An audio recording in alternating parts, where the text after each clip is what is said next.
The call from the void. The view screen of the UES Artemis flickered with static as it adjusted to the vast emptiness of uncharted space. Captain Ilara Reeves stood with her hands clasped behind her back, her weathered face illuminated by the soft blue glow of the ship's systems.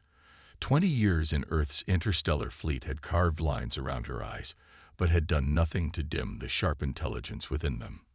"Status report, Commander Hayes," she said, her voice carrying the calm authority that had seen her crew through the Neptune incident 3 years prior. Commander Darius Hayes, her first officer and friend of 15 years, consulted his display. "All systems nominal, Captain. We're holding position at the edge of the Cygnus void. Scans show nothing of interest in range." The Artemis was humanity's pride, a deep space exploration vessel equipped with Earth's latest technology. While other species in the Galactic Alliance possessed faster ships or more powerful weapons, human vessels had earned respect for their adaptability and resilience. The Artemis represented the culmination of human innovation, capable of extended missions in uncharted regions that other Alliance members often avoided. "I wasn't expecting to find much," Reeves admitted. "The Alliance database marks this sector as uninhabited for good reason. Not even the Solarians ventured this far." Lieutenant Commander Amara Chen, bent over the communications array, suddenly straightened. "Captain, I'm picking up an anomalous signal." "Natural phenomenon?" Reeves inquired, raising an eyebrow. Chen's fingers danced across her console. "Negative. It's clearly artificial, encoded using a mathematical sequence. Definitely a communication attempt, but unlike any Alliance protocol I've seen." "Let's hear it." The bridge speakers came to life with a haunting sequence of tones and clicks that sent shivers down the crew's spines. It repeated in a precise pattern, undeniably intelligent in origin. "Translation algorithms are working on it," Chen reported. "Whatever this is, it's been broadcasting for approximately 78 Earth years, based on signal degradation."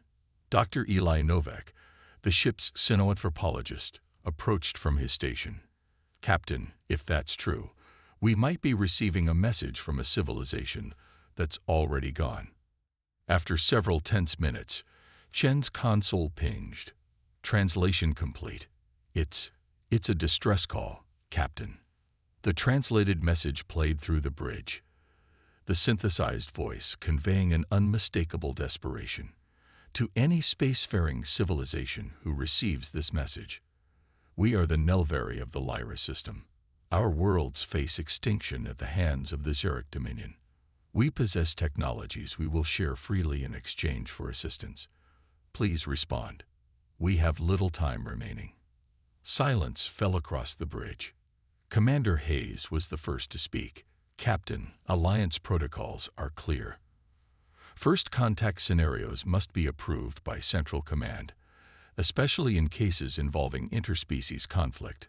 This signal is nearly 80 years old," Dr. Novak added. "The situation has likely resolved one way or another." Reeves nodded slowly.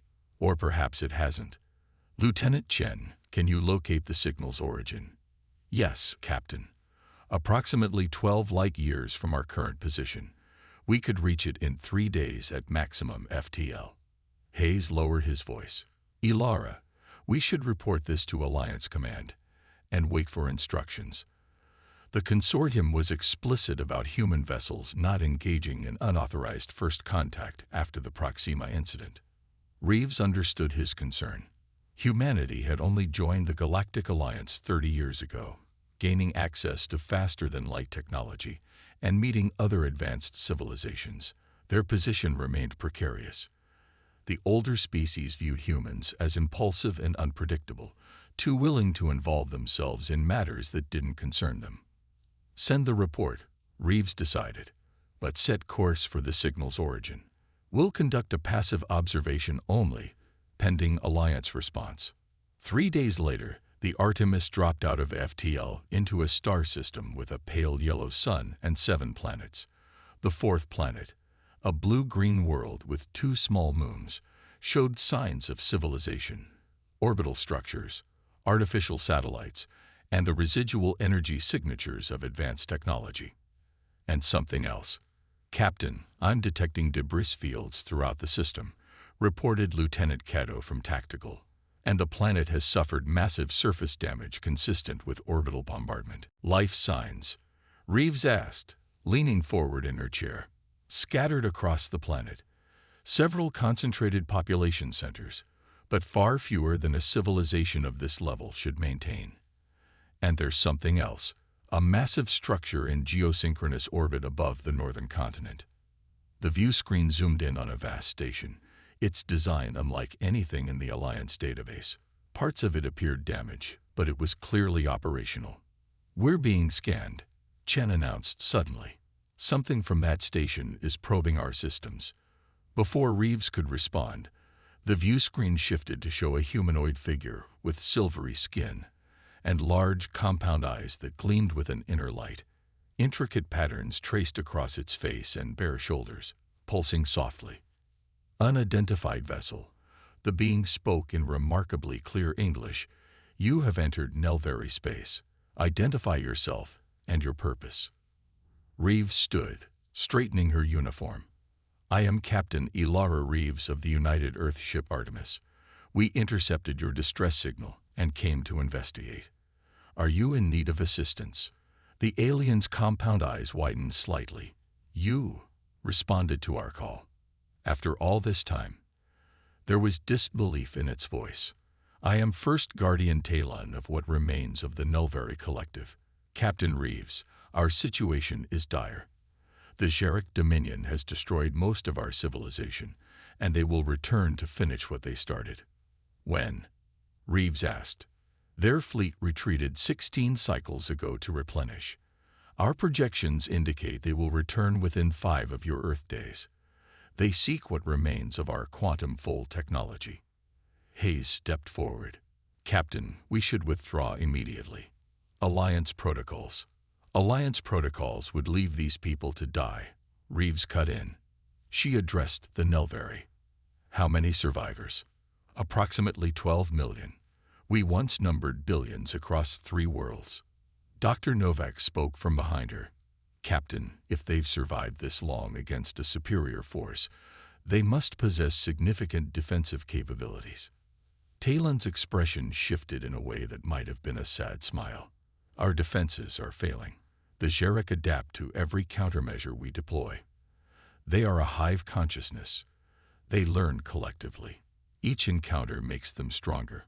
We have technology that could save us, but we lack the resources and perspective to implement it." Reeves considered her options.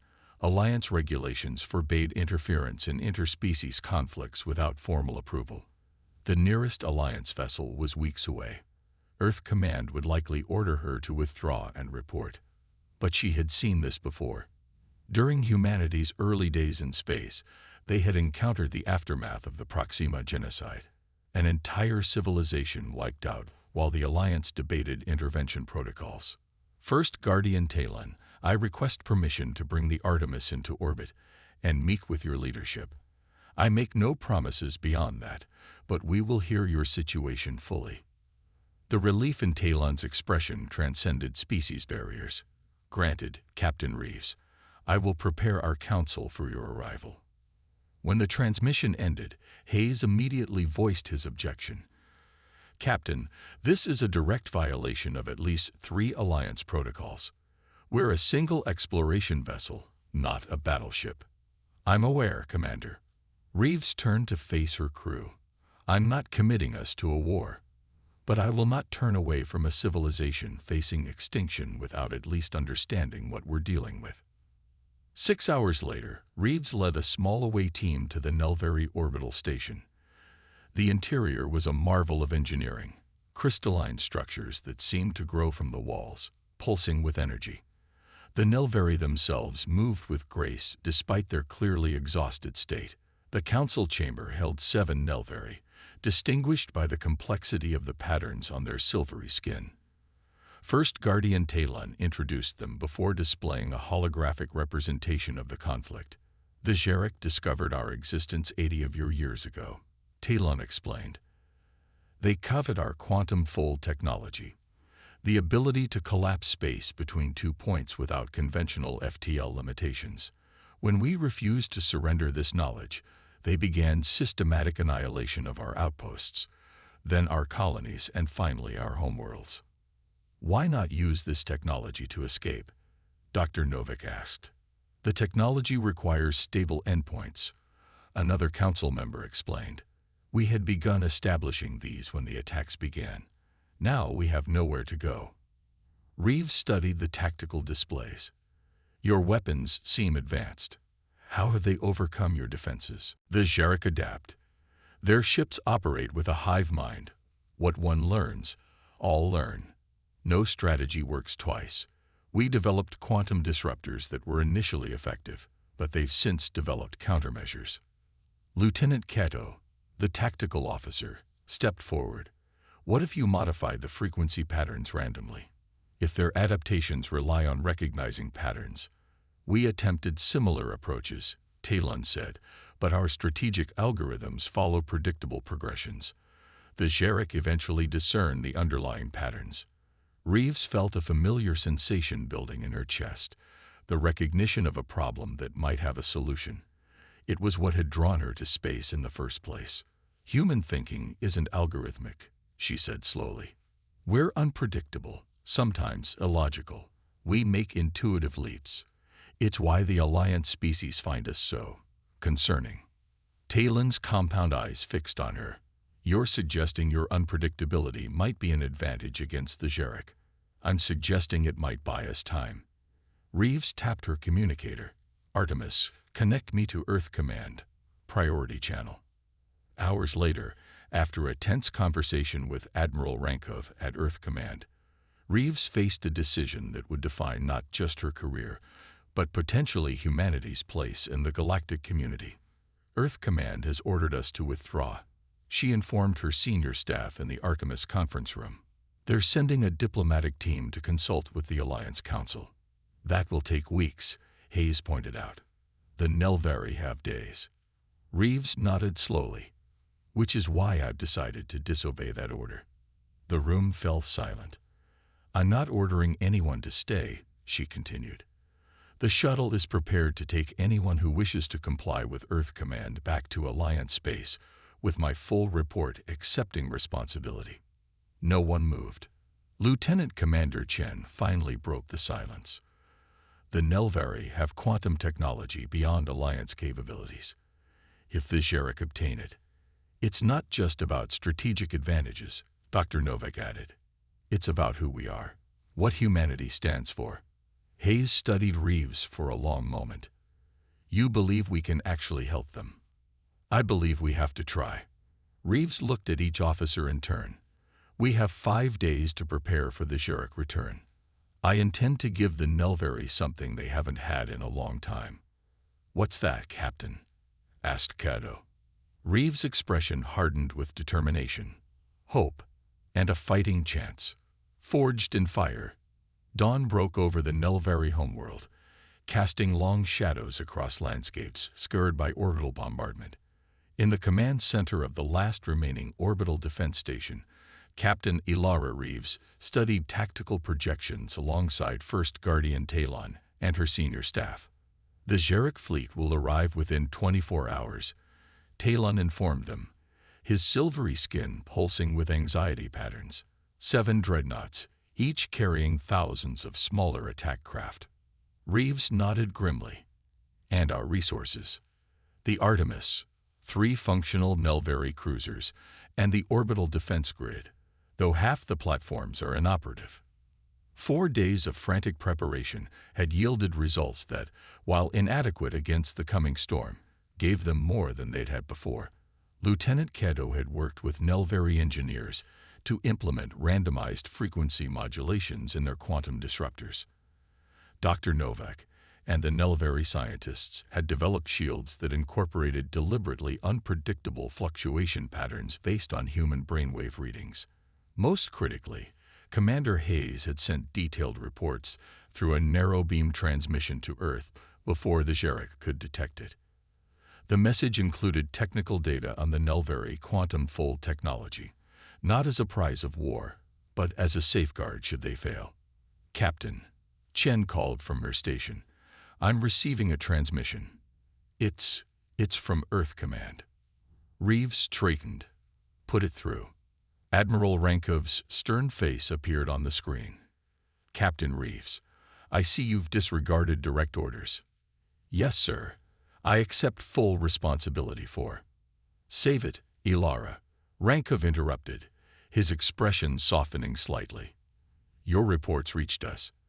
The Alliance Council is still deliberating, but Earth has made its decision. The view screen shifted to show a fleet of ships dropping out of FTL at the edge of the system. Reeves recognized the distinctive silhouettes of Earth's battle cruisers, the Orion, the Poseidon, the Titan, along with dozens of support vessels. Reinforcements will continue arriving over the next 18 hours, Rankov continued. Commander Santiago of the Orion has tactical command of the fleet. You'll retain command of the ground operation. Officially, Earth is acting independently of Alliance sanction, but 3 Solarian battleships will coincidentally be conducting exercises near your position within 12 hours. Relief and determination flooded through Reeves.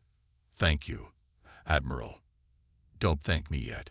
If we survive this, there will be political consequences. But some principles transcend politics. Rankov's face hardened. Show these Zurich what happens when you threaten a civilization under humanity's protection. As the transmission ended, Reeves turned to see Talon's compound eyes wide with disbelief. Your people came, the Nelvari said softly. After 80 years of silence from the cosmos, your species answered our call. That's what humans do, Reeves replied simply. Now let's make sure it wasn't in vain. The next 18 hours passed in a blur of preparation. Commander Santiago, a veteran of the Tav City conflict, proved to be a tactical genius, integrating the Nelvari vessels into Earth's battle formations and developing strategies that leveraged both species' strengths.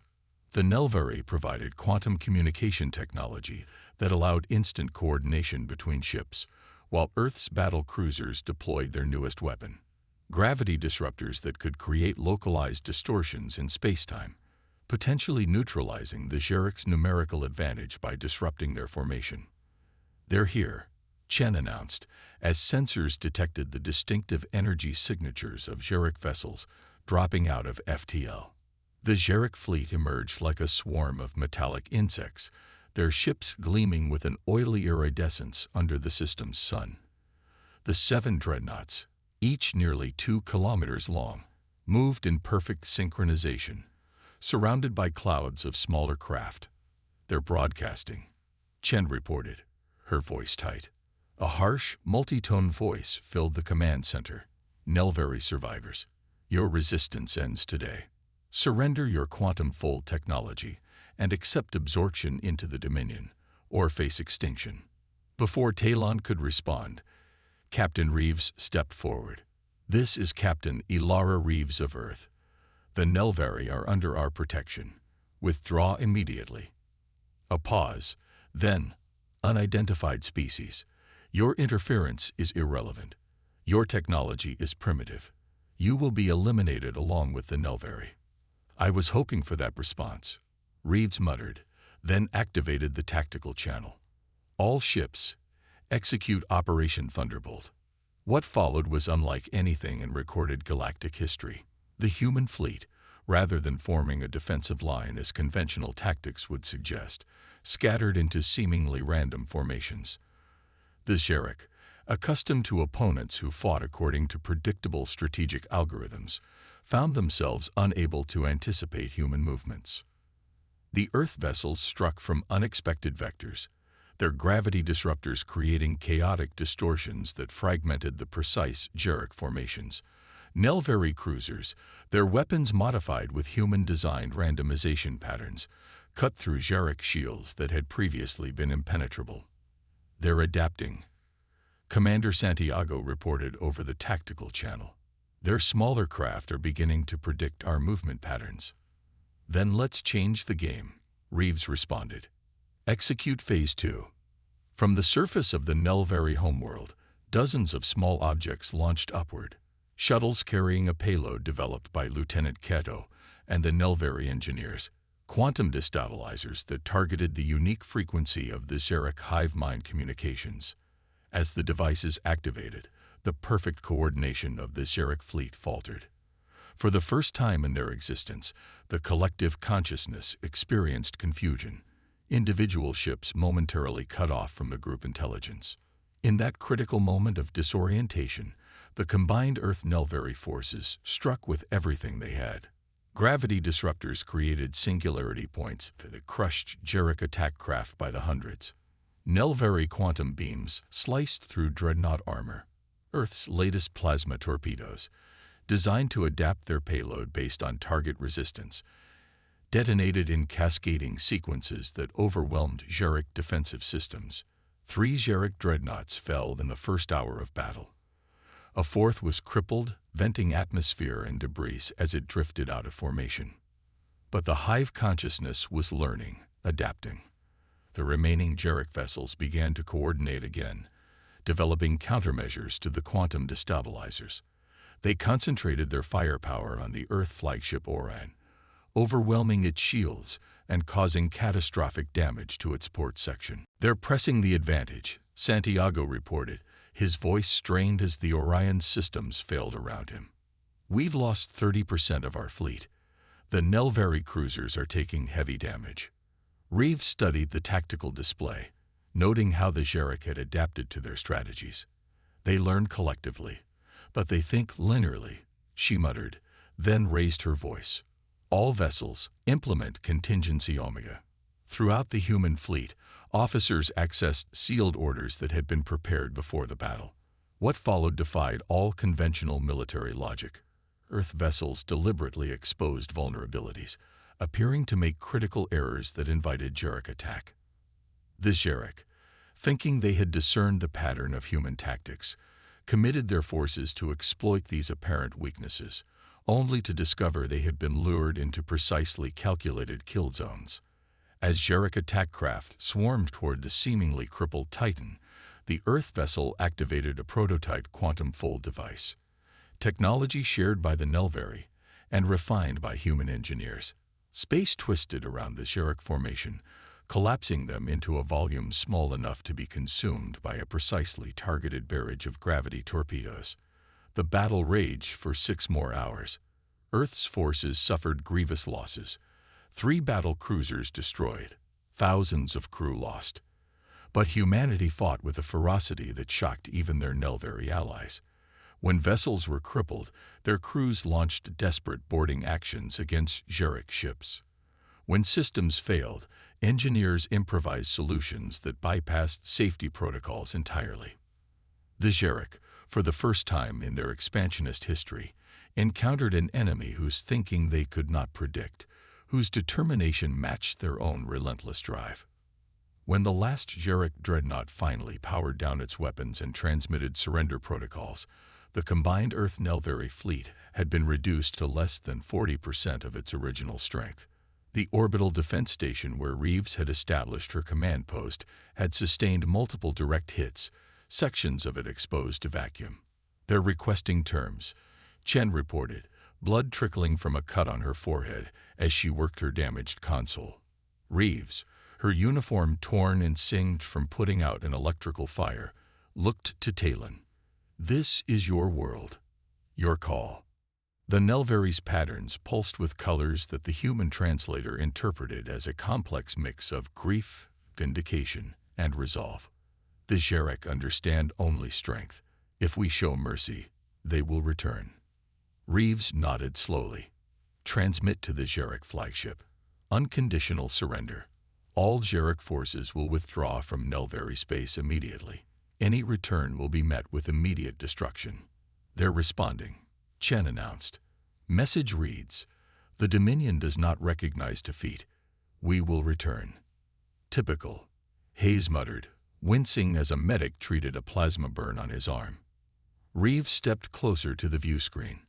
"Inform the Xeric that Earth has established a permanent defensive alliance with the Nelvari. We are sharing quantum fold technology with our allies throughout the galaxy.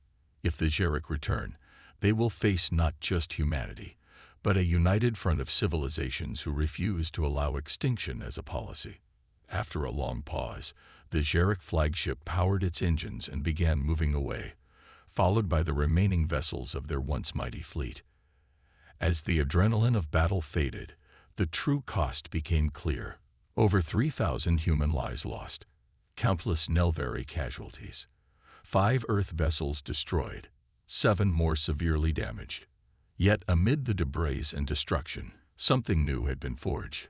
A bond between two civilizations separated by vast differences in biology and development, but united by a shared determination to survive.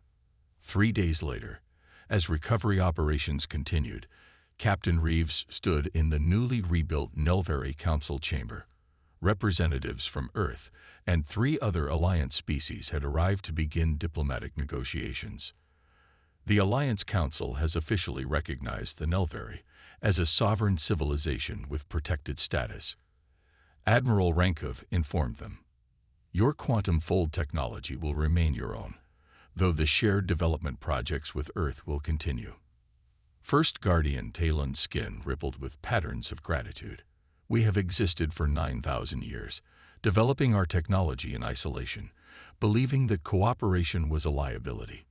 You have proven us wrong, Captain Reeves. Humanity is young compared to most spacefaring species," Reeves replied. "We've had to learn our place in the cosmos quickly, but some things we knew already, that standing together against extinction isn't just strategic, it's right." The Nelvari Council presented Reeves with a crystalline object that pulsed with inner light, a quantum fold beacon tuned to Earth's specific coordinates, "so that we may always find each other across the stars," Talon explained. As she accepted the gift, Reeves reflected on the message that had traveled through space for nearly 80 years before reaching human ears, a desperate cry for help that so many advanced civilizations had ignored.